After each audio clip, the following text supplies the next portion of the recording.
Basic physical chemistry में काफ़ी ज़्यादा क्वेश्चन हम लोग बना चुके हैं और अब जितना क्वेश्चन बचा हुआ है उसमें कुछ क्वेश्चन तो इजी है, कुछ क्वेश्चन बहुत ज़्यादा ही इजी है और कुछ क्वेश्चन बहुत टफ है। Tough in the sense mixture है, मिसलेनियस टाइप क्वेश्चन। तो मिसलेनियस टाइप क्वेश्चन तो प्रॉब्लम करेगा ही। तो फर्स्ट हम आते हैं 29 नंबर क्वेश्चन, जो कंटिन्यू करना था। 28 क्लास देखे थे, 29 से आते हैं। क्वेश्चन नंबर 29 में क्या कह रहा है, एक सॉल्यूशन है और उस सॉल्यूशन जो बना है वो दो चीज़ से बना हुआ है। अगर दो चीज़ से सॉल्यूशन बना है जिसमें दो कंपोनेंट है, बाइनरी सॉल्यूशन कहलाता है।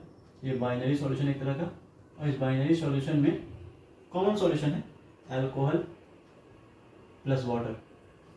अल्कोहल प्लस वाटर है, वाटर हो गया H2O, अल्कोहल इथेनॉल है C2H5OH।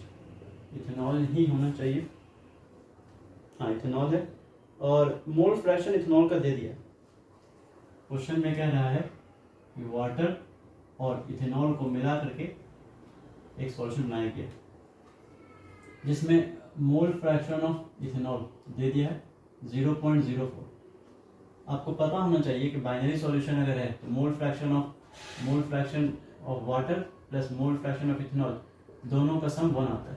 तो इस केस के अकॉर्डिंग, इस फॉर्मूला के according mole fraction of water क्या होना चाहिए 0.96, क्योंकि दोनों का एड कितना चाहिए 1 आना चाहिए। अब एक चीज सोचिए, मोल फ्रैक्शन ऑफ वाटर कहीं ज्यादा है मोल फ्रैक्शन ऑफ इथेनॉल से। कितने टाइम्स? 24 टाइम्स ज्यादा है, डबल भी नहीं। डबल क्या होगा इसका 0.08, ट्रिपल क्या होगा 0.12, 4 टाइम्स क्या होगा 0.16। तो ट्रिपल नहीं है, 4 टाइम्स नहीं है, 24 टाइम्स है। तो मोल फ्रैक्शन ऑफ वाटर कहीं ज्यादा है, very much greater than mole fraction of ethanol.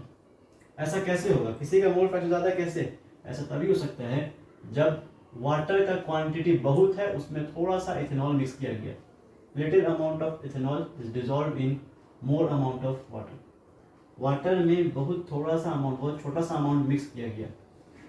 और इसमें आपको पता करने क्या बोल रहा है, आई थिंक मोलैरिटी निकालने बोलता होगा। हाँ, इस सॉल्यूशन का मोलैरिटी निकालिए, जबकि डेंसिटी ऑफ वाटर दे दिया। डेंसिटी ऑफ वाटर दे दिया। डेंसिटी ऑफ वाटर इज 1 ग्राम पर centimetre cube.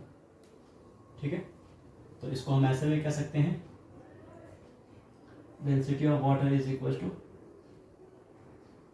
1000 gram by 1000 centimetre cube. और 1000 सेंटीमीटर क्यूब को हम लोग कहते हैं 1 लीटर।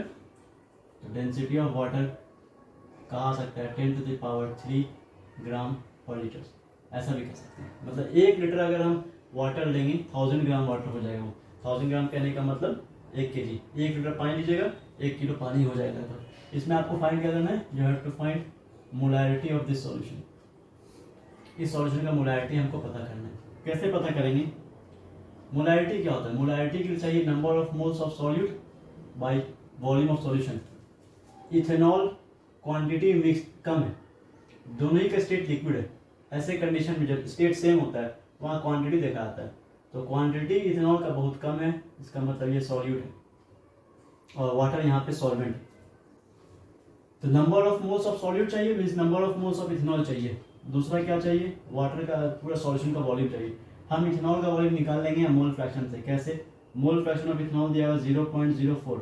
इसका मतलब अगर हम पॉइंट लाते हैं तो ये बाई 100 आ जाएगा और ये आ गया 1/25।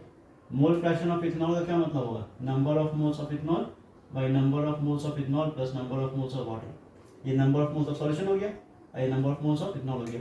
इसका मतलब number of moles of ethanol हो गया 1 मोल, वहीं पर number of moles of solution हो गया 25 मोल्स। ऐसा करने से number of moles of water निकल गया 25 minus number of moles of ethanol.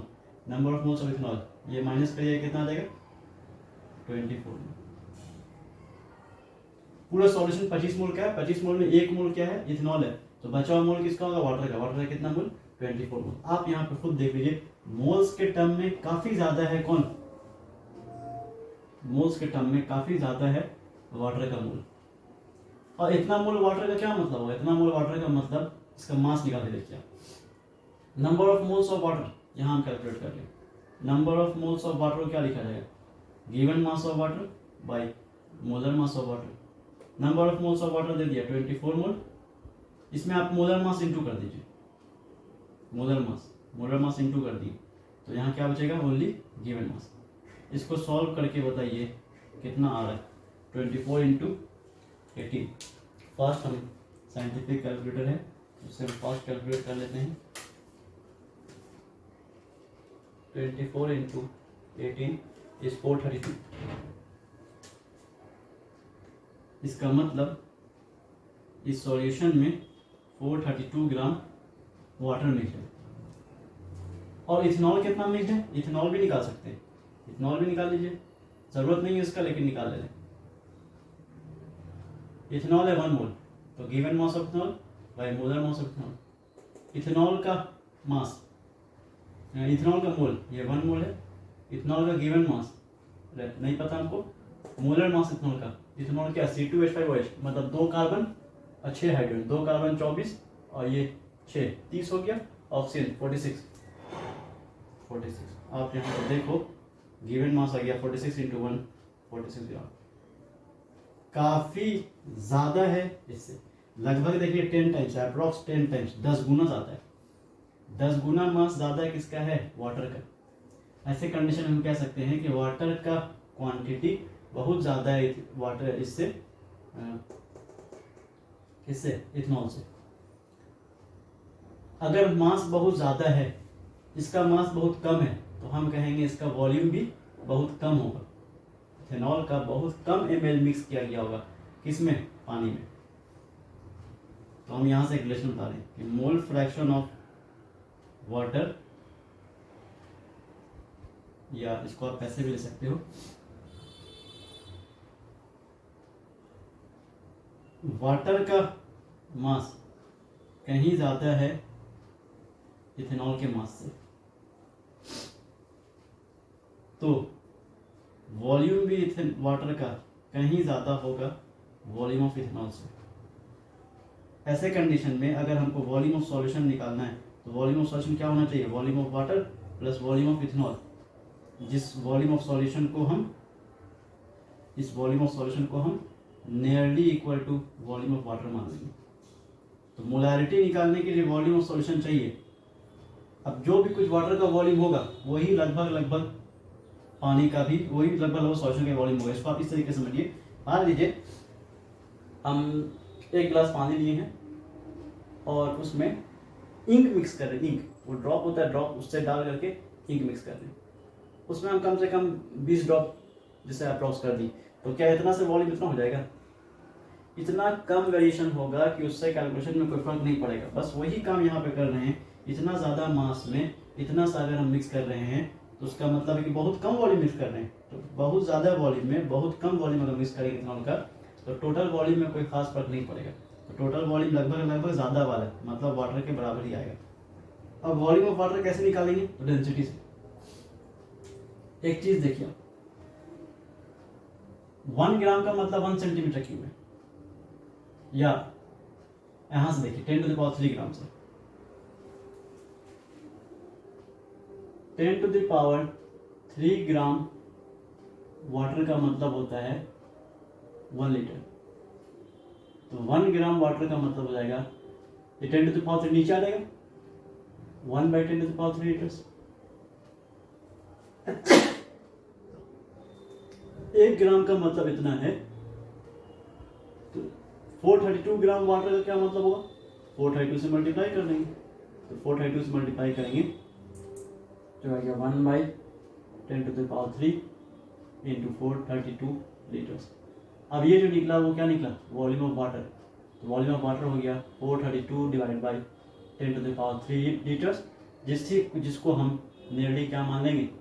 Volume of solution.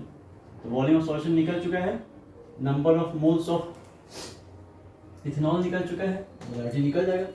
Molarity is equal to number of moles of ethanol means number of moles of solute by volume of solution.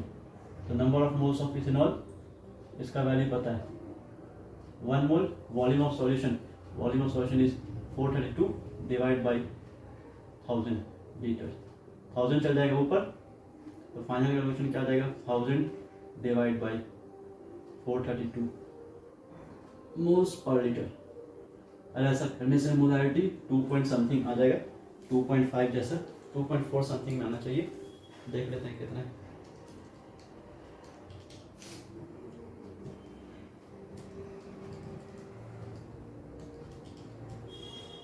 Two point three one moles per litre इस solution का molarity निकल चुका है। इस तरीके से हम molarity निकाल सकते हैं।